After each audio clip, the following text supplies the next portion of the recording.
ఇక చివరి క్షణాలు తన తండ్రితో తనకున్నటువంటి మెమొరీస్ అన్ని కూడా. ఈ వార్త చెప్పాలంటే నిజంగా దుఃఖం ఆగని పరిస్థితి. ఒక్కొక్కరు రోధిస్తున్న తీరు చూస్తుంటే కంటతడి ఆగట్లేదు. తల్లిదండ్రులను కోల్పోయిన పిల్లల బాధ ఒక ఎత్తు అయితే, పిల్లలను కోల్పోయిన తల్లిదండ్రుల బాధ మరొక ఎత్తు. ఆల్మోస్ట్ 21 మంది ప్రాణాలు కోల్పోయారు. మరో 19 మందికి వివిధ ఆసుపత్రుల్లో ట్రీట్మెంట్ కంటిన్యూ అవుతోంది. చాలా కుటుంబాలు కూడా రోడ్డున పడ్డాయి. ఒక మూవీలో మనం చూస్తుంటాం, ఒక యాక్సిడెంట్ వల్ల ఎన్నో కుటుంబాలు కూడా రోడ్డున పడ్డ పరిస్థితులు అంటూ ఒక డైలాగ్ ఉండేది. నిజంగా సరిగ్గా ఇప్పుడు అదే గుర్తొస్తోంది. ఎన్నో కుటుంబాలు కూడా చెల్లా చెదురుగా పడిపోయాయి.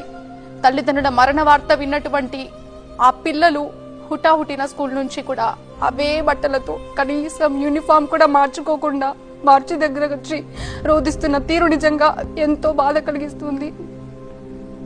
తల్లిదండ్రులు ఇక లేరు, ఇక వారు రారు, ఇదే మా లాస్ట్ మినిట్స్ అంటూ కూడా వారు రోధిస్తున్న తీరు అంతా ఇంత కాదు.